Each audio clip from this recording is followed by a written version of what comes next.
физика, но история не става. Защото няма как да я делим. Те са все по-напред. Бяха се вторачили в цар Самуил, сега в Александър Велики, сега в тази енциклопедия се твърди някъде от преисторията, че македонецът се е появил преди човека. Да, смешно е. И това е смешно и тъжно. И затова, всъщност, те биват един комплекс. Те са внуци на Зевс. Всъщност, те са много комплексирани. Аз говоря за елита. Те са много комплексирани, тъй като всяка нация трябва да има история.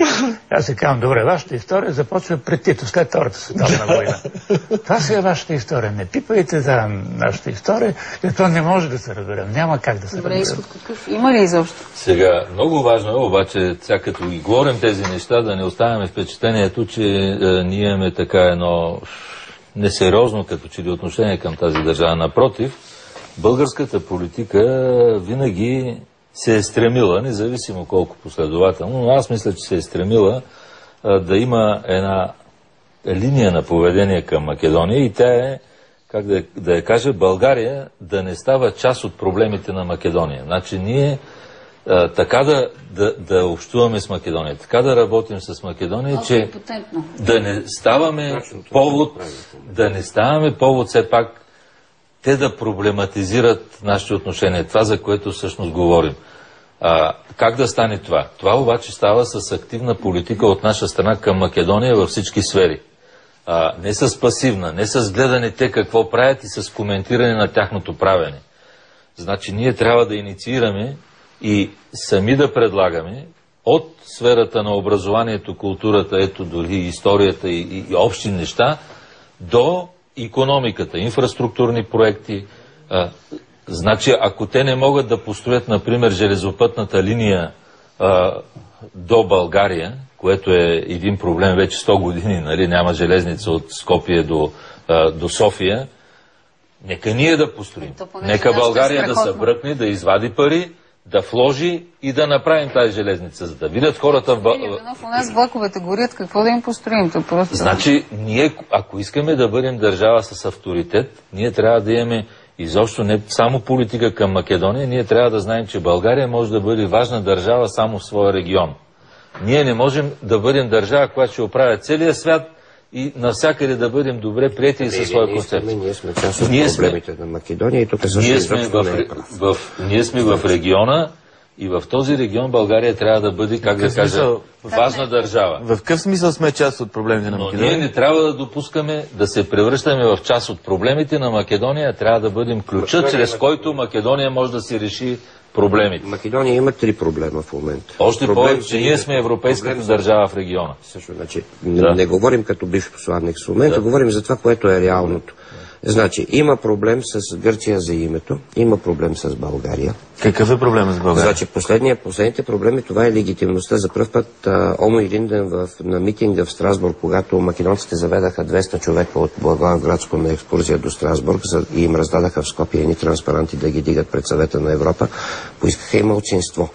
Те казват, че в България и в Гърция малцинството не е признато. Но това са смешни работи, Краси. Дай да говорим за някакви сериозни неща. Значи истинският проблем на Македония е с Гърция за името. Какъв проблем има Македония с България? Има проблем за границата с Косово. Има проблем за непризнаването от наша страна. Не говорим за български проблем. Значи, ние участваме индиректно във всичките им проблеми и каквото направим. Значи те могат да си приказват каквото си искат. Говорим за реален проблем. Ние в момента, дори да кажем, че Желю едно време, когато казал признавам държавата, не признавам нацията. Говорим за реален проблем. Реален проблем. Ние създаваме ли реален проблем на македонците? Не, ние не създаваме проблем. Освен това, че примерно тази личното ми мнение, битова драма, напоследък се превърна в някакъв междудържавен проблем. С Паска Митрова. Абсолютно си прав, става въпрос за следното, че... Това си чисто битова драма, която някой използва за пиар и я превърна в междудържавен проблем. В България, ако се разведеш и не си видиш детето, няма да вкарат в затвора. Не.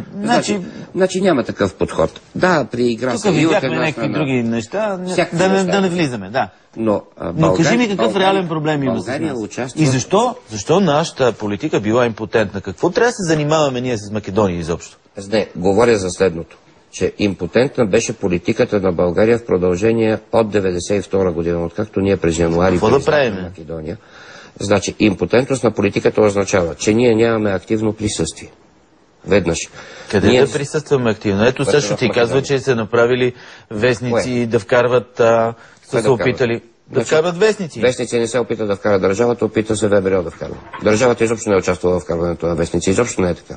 Второ, вестници, като се вкарваха, ги държаха отдолу. Ако попиташ има ли континент, го продават. Така, значи, освен всичко друго, времето на вестниците е лека по лека. Това, да говорим към 92. И хората си гледат Фокус и си четат. Не само Фокус, гледат си и Нова телевизия. Там и стават с тях. Успеха на България е важен. Не, говорим за друго. Говорим какво да бъде по-различно от това, което е в момента. Какво се занимаваме? Това ли ни е нас най-важният проблем? Значи, навсякъде, където живеят... Какъв е проблемът, че не разбирам? Където живеят българи, е нормално да се занимаваме с тях. Говоря за това. Дали Спаска Митрова добра или лоша е един въпрос. Говоря за това, че ние трябва да имаме отношение и към българите в Молдова, и към българите в Македония, и към българите в Западните покрайнини, и към българите в Банат. Тоест, ние трябва да имаме активна политика, да получават образование, ами ще ти кажа, личното ми мнение, не съм съгласен за това. Защо? Значи, когато човек отива да мете на улицата, първото нещо, което трябва да си измел неговия двор и неговата къща. Нашата къща е страшно неизметена, страшно неподредена, двора ни е пълен с боклуци, а ние ходиме да се занимаваме с Спаска Митрова, с българите в Молдова, с българите в не знам си къде. Чакайте ме, хора.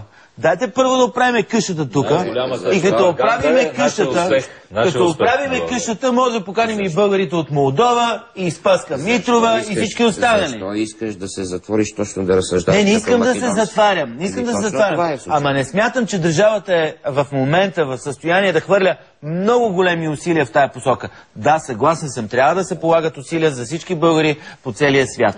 Първо не трябва да не прави никакви усилия. Тоест тя трябва да прави някакви усилия. Ама за съжаление, цели периоди ние нищо не правихме. Значи имаше едно управление, в което, примерно ляво управление в България, в което ние имахме 5 визити в Белград, 10 визити в Атина и нито една в Скопие. Както сега в момента го повтаря Груевски. Груевски е бил веднъж в България. А той направи вече трети избори ще прави. Тоест той е дошъл вече мандат и половина е на власт. Всъщност за това става дума за една по-активна политика, за много диалог. Разбираемост на българската политика. Некой трябва да влезе да го обясни. Едно време Марко Тодоров отиде, слава Богу, той е професор, който отиде, отказа да подпише този договор. Когато бяха го направили, ма как ще бъде, ма на български, на македонски, ма на книжовните за двата народа езици. Значи, те генерират проблем там, където го няма. Киро дойде да си го генерират, какво ни интересува нас това? Ние участваме неминуемо. Киро дойде по покана на Желю Желев в България, отиде да си види роднините и отказа да подпише договор за междусъседство. Финални изречения обаче. Какво трябва да се направи? С историята не може да се пазарим, така че не може ли крадете да казва дръжте крадеца. И ние ще оставаме. Историята е българска, а техната история е след Втората световна война. Не може да правим компромис. Добре, значи, нашата политика трябва да бъде обърната както към държавните институции, този диалог, нали, контакти, срещи, проекти, икономики, бизнес и всичко, така и към обикновените хора, това, което говори Юзунов, с повече информация, с загриженост наистина към хората, които се определят като българи, които изразяват свободно това съзнание. България, успеха на България като държава е най-голямата пропаганда срещу македонизма. Но когато нашата държава не успява вътре в себе си, много трудно е да докажеш на хората. Аз съм съгласен с това. Добре, благодаря ви.